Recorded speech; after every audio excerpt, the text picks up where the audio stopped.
11th class. आज हम अपना अगला मेथड करेंगे इलेक्शन का, जो है समानुपातिक प्रतिनिधित्व प्रणाली। राज्यसभा के चुनाव। राज्यसभा के लिए आपको एक बात ध्यान में रखनी है कि राज्यसभा का चुनाव प्रत्यक्ष चुनाव नहीं है।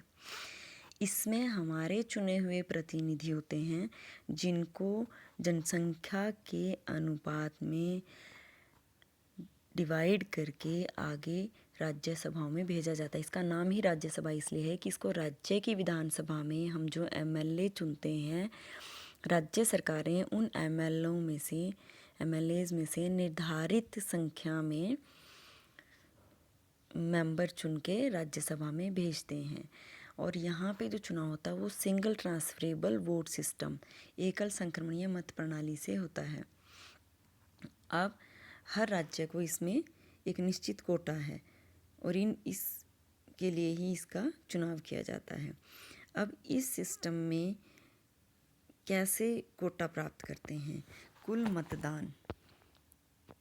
मतदान मान लेते हैं कि राजस्थान में 200 विधायकों को राज्यसभा के लिए 4 सदस्य चुनने हैं, यानी राज्यसभा के लिए 4 मेंबर फिक्स कर रखे हैं कि राज्यसभा में 4 मेंबर जाएंगे और वहाँ के टोटल एमपी जो हैं, एमएलए जो हैं वो 200 हैं।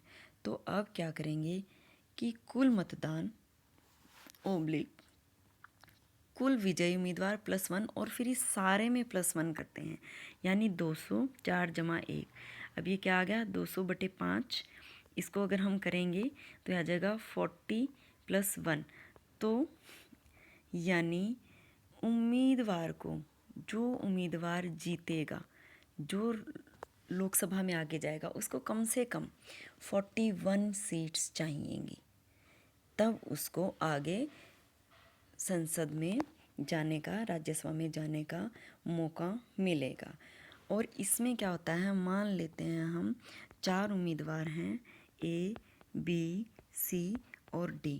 इन चारों को ही वोट देते हैं। वोट कैसे देंगे कि मान लीजिए एक उम्मीदवार है जो चाहता है कि फर्स्ट प्रेफरेंस मैं सी को देता हूँ, किसी और बी को, ए को सेकंड, सी को फोर्थ, डी को थर्ड। इस तरीके से हर उम्मीदवार को प्रेफरेंस के अकॉर्डिंग वोट मिलती हैं। मान लीजिए अगले वोटर ने इसको फर्स्ट दे दिया, इसको सेकंड दे दिया, इसको थर्ड दे दिया, इसको फोर्थ दे दिया। इस तरीके से सभी को वोट दी जाएंगी। अब जिस भी उम्मीदवार को सबसे ज़्यादा फर्स्ट प्रेफरेंसेस मिलती हैं, यानी जिसको 41 से ज़्यादा या 41 फर्स्ट प्रेफरेंस मिलेंगी, उसको इलेक्टेड मान लिया जाएगा, उसको विजयी मान लिया जाएगा। लेकिन कभी कभी ऐसा केस भी होता है कि किसी को भी 41 वोट नहीं मिली, तो उस स्थिति में जिसको सबसे कम प्रथम वरीयता मिली है, फर्स्ट प्रेफरेंसेस मिली हैं, उसकी वोट बाकियों में बांट दी जाती हैं और उसको इलेक्शन से एलिमिनेट किया जाता है। इसीलिए इसको हम बोलते हैं सिंगल ट्रांसफरेबल वोट सिस्टम, यानी उसकी वोट बाकी कैंडिडेट्स को ट्रांसफ़र कर दी जाती हैं। तो ये अब हमारा एकल संक्रमणीय प्रणाली है। अब इसमें हमारा है कि एफपीटीपी क्यों हमने एक्सेप्ट किया है अपने उसमें, क्योंकि भारत की पॉपुलेशन बहुत ज़्यादा है। यहाँ की जो चुनाव प्रोसेस हैं बाकी के राज्यसभा को छोड़ के, राज्यसभा का ही है या राष्ट्रपति का चुनाव है, इसमें बहुत मुश्किलों का सामना करना पड़ता है। आम आदमी के लिए 4 वोट का सिस्टम समझ पाना बहुत ही मुश्किल काम हो जाता है। सर्वाधिक वोट में तो एक सीधा साधारण सा हिसाब है कि जिसको सबसे ज़्यादा वोट मिली वो जीत जाएगा, तो आम आदमी भी इसको आसानी से समझ पाते हैं।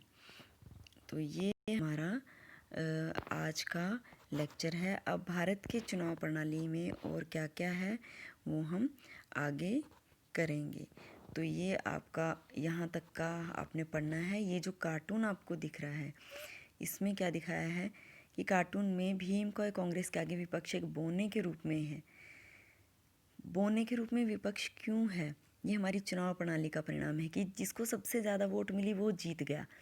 जैसे कि मैंने आपको पहले भी बताया था, मान लेते हैं 4 कैंडिडेट आपके इलेक्शन में हैं, ए, बी, सी और डी, ए को 7 वोट मिले, बी को 6 मिले, सी को 3 मिले और इसको 4 मिले। अब 7 वोट प्राप्त करने वाली कांग्रेस जीत गई है, जबकि 13 वोट इसके अगेंस्ट हैं। विपक्ष ज़्यादा है, ठीक है, लेकिन फिर भी विपक्ष इस सिस्टम की वजह से जीत नहीं पाया है। सिर्फ 1 वोट की वजह से यहाँ पे ये रह गए हैं, लेकिन फिर भी कांग्रेस जीत गई है। 13 वोट इनके खिलाफ होने के बावजूद भी कांग्रेस जीत गई है। तो ये एफपीटीपी का यहाँ पे नुकसान बताया गया है। बाकी चैप्टर हम नेक्स्ट लेक्चर में करेंगे। आप तब तक इसको ध्यान से रीड करें।